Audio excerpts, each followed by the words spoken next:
অর্থ সম্পদ যা আছে এগুলোকে কাগজের টাকায় রেখে দিবেন না, আমার নসিহত। হয়তো বুঝতে পারছেন না, মাথার উপর দিয়ে যাচ্ছে কথা, কিন্তু পরে বুঝবেন। টাকা পয়সা যা আছে এগুলোকে ব্যাংকে কাগজের টাকার মধ্যে রেখে দিবেন না, কারণ কাগজের টাকা সামনে আর থাকবে না। লিখে রাখেন, কয়েক বছর পরে দেখতে পারবেন সমস্ত টাকা হয়ে যাবে ইলেকট্রনিক। খালি পাঠাবেন ইলেকট্রনিক মানি, মানে আপনি টাকা ধরতেও পারবেন না, পকেটে রাখতেও পারবেন না, খালি জানবেন আমার অ্যাকাউন্টে এত টাকা আছে। এই পুরো ব্যাংকিং সিস্টেমটা পড়ে যাবে, থাকবে না।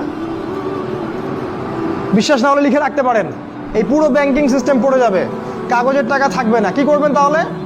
আপনি আপনার সম্পদটাকে সোনায় রূপান্তর করেন, কিছু সোনা করে রাখেন, জমায় রাখেন, রূপায় কনভার্ট করেন। এগুলোর দাম কখনো কমবে না। 100 বছর পরেও সোনার দামই থাকবে। তো 10 বছর পর আপনার 10 লাখ টাকার মান 10 লাখ টাকা থাকবে না, দাম পড়ে যাবে, আপনি সম্পত্তি হারাবেন। এইভাবে তারা সারা বিশ্বকে লুট করছে, এই কাগজের টাকা দিয়ে তারা সারা বিশ্বকে লুট করছে। এটা বুঝবেন না, পরে বুঝবেন। আচ্ছা, শুনে রাখেন। আর কি করতে পারেন? গবাদি পশু ব্যবসা ইনভেস্ট করেন।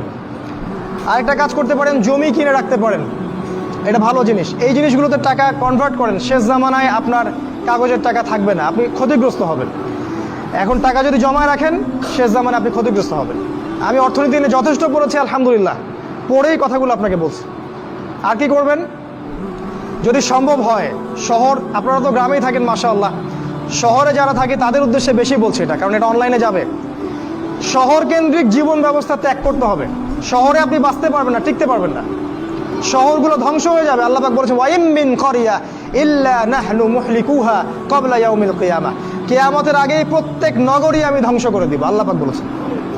শহর থাকবে না, প্রত্যন্ত জায়গায় চলে যাওয়ার চেষ্টা করেন, গ্রামের বাসা ওইদিকে প্রজেক্ট করেন, ছোট ছোট মুসলিম কলোনি করে গড়ে তুলতে হবে।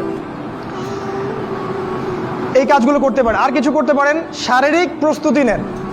ফিজিক্যালি, যুবকদেরকে বলবো, ফিজিক্যালি প্রস্তুতি নেন, ব্যায়াম করেন, ভালো খাবার খান, নিয়মতান্ত্রিক জীবনযাপন করেন, এলোমেলো জীবনযাপন করবেন না। আর নিয়মতান্ত্রিক জীবনযাপন করার সবচেয়ে উসওয়াতুল হাসানা হচ্ছে রাসূলুল্লাহ সাল্লাল্লাহু আলাইহি ওয়াসাল্লাম। উনার সুন্নাহ মাফিক জীবনযাপন করেন, আপনি ভালো থাকবেন।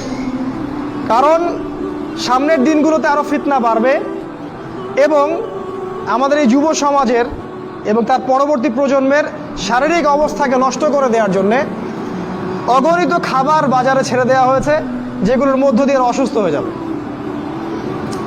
তাই রাসূলের পদ্ধতি অনুযায়ী জীবনযাপন করেন, ভালো খান, ফ্রেশ জিনিস খান, ব্যায়াম করেন, শারীরিক প্রিপারেশন নেন, আপনি ভালো থাকবেন।